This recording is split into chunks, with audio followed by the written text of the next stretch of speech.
Hey guys, Fonzo here. Today I'm going to be reacting to 10 illegal things you do every single day / all the time. So let's get to this reaction.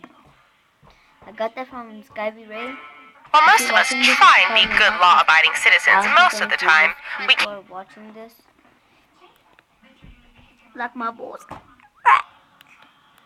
You put the volume down because it's going to hear me. Okay, so again, let's get to this reaction. And shout out to Skyby Ray. can be breaking the law without even knowing it. Yes, you can technically call yourself a small-time criminal if you have ever been involved in any of these illegal activities. Using a fake name online. Bruh. So you're filling out an online registration form, and you enter a fake name that makes you chuckle, like Seymour Butts or Megan Cox, and you don't really think much of it. After all, why should you give your real name to every single site you register with? But did you know that entering a fake name can get you arrested and charged with hacking? The Computer Fraud and Abuse Act states that when you give a false name, you are gaining access to a website in a way that its owner didn't authorize. In other words, you are claiming to be someone you are not to try and access a page, which constitutes hacking and could land you in prison for 5 to 20 years. Connecting to public Wi-Fi. You're out in public, desperately need to go online, and your smartphone locates an open network nearby. Your prayers have been answered. But we are here to tell you that Wi-Fi squatting is in fact illegal, as per the Computer Fraud and Abuse Act, which states that it is illegal to access someone's connection without their authorization. Makes sense, considering you're freely using a service that someone else is paying for. Several years ago in the United States, a man was arrested and fined $400 for regularly parking outside a cafe with his open laptop and tapping into their Wi-Fi connection. Laws on public Wi-Fi have become somewhat lenient, but according to many lawyers, the lines are still blurry. Littering.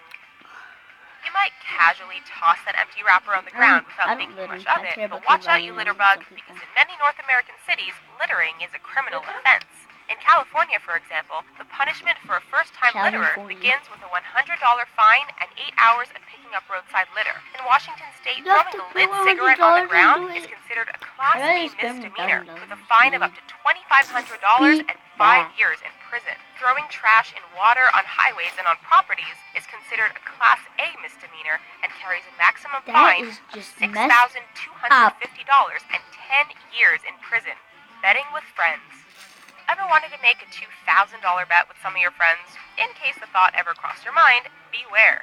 Did you know that it is illegal to bet $2,000 in one day within a group of 5 or more people? If you get caught, you're headed to the big house for up to 10 years. Who knew that a friendly bet could ruin your life? And if you think they take this law lightly, you are wrong. In 2005, a man named Sal Pelosi was overheard betting the forbidden amount amongst friends in a Virginia bar. The person who overheard this just happened to be an undercover cop, and the next day, an entire SWAT team showed up at his doorstep and accidentally shot him to death. Cursing. If the F-bomb is irregular in your vocabulary, you might want to watch that potty mouth. In many U.S. states, people have been arrested for using curse words in public. In states like Virginia, profane or indecent language in public is a Class 1 misdemeanor, and in 2010, a Milwaukee man was fined $500 after a police officer heard him swearing in casual conversation at the back of a bus. Apparently, swearing in public disturbs the peace and poses a quality-of-life issue to those unwillingly exposed to such profanity. Sharing passwords. You may think you're doing something nice by giving your friend your Netflix password so that she too can binge watch her life away. And while we do believe you are a nice person, you're actually cheating the system by paying for one account and allowing access to multiple users. Maybe we can forgive you for giving the password to a close family member, but don't go spreading it around too much or you'll attract suspicion. Netflix has begun to find ways to stop people from password sharing. Sometimes if there are too many people trying to access one account, Netflix will say it's currently unavailable. This is definitely one instance where sharing is not caring, but stealing. Not claiming your eBay earnings. eBay is a fun online place to make money off items lying around the house that you simply don't need. And if you do your research and play your cards right, you can make quite the fruitful income. But selling on eBay works like a virtual store. Therefore, it is considered a business transaction between you and the buyer. This is why, just like any job, you must claim your eBay earnings at the end of every year. Not doing so is considered tax evasion. This law isn't strictly followed because people don't think of selling something on eBay as being real income that needs to be claimed. If you are one of these people, we're just warning you, don't be surprised if the tax man shows up on your doorstep. writing disturbing material. If you write something that someone may consider disturbing, you can get fined and even end up in jail because of it. This law is something that can be all too easily broken, but it does make sense considering it is difficult to tell whether the person actually means to wreak the havoc they write about. And perhaps it is better to watch out for the kid who writes about a fake attack on his school, which is what actually happened to an Oklahoma high school student who was suspended and arrested after his teacher discovered said story. It is clear that the disturbing material law draws a very fine line, and you need to be careful what you share with people. Carry a permanent marker. Watch those illegal school supplies, kids.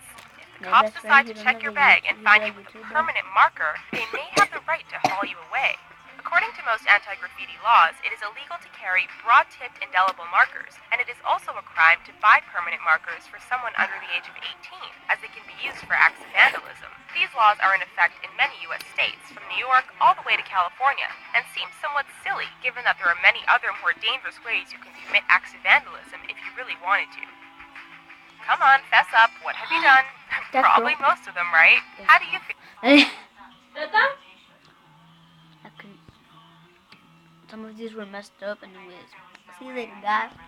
Make sure to subscribe and like this video. If you touch the like button, something amazing will happen. The thing actually turns to gray. Button actually turns below. I think everybody knows that, but see you later, guys. Give me out of this reaction. See you later. Peace. Don't forget to subscribe.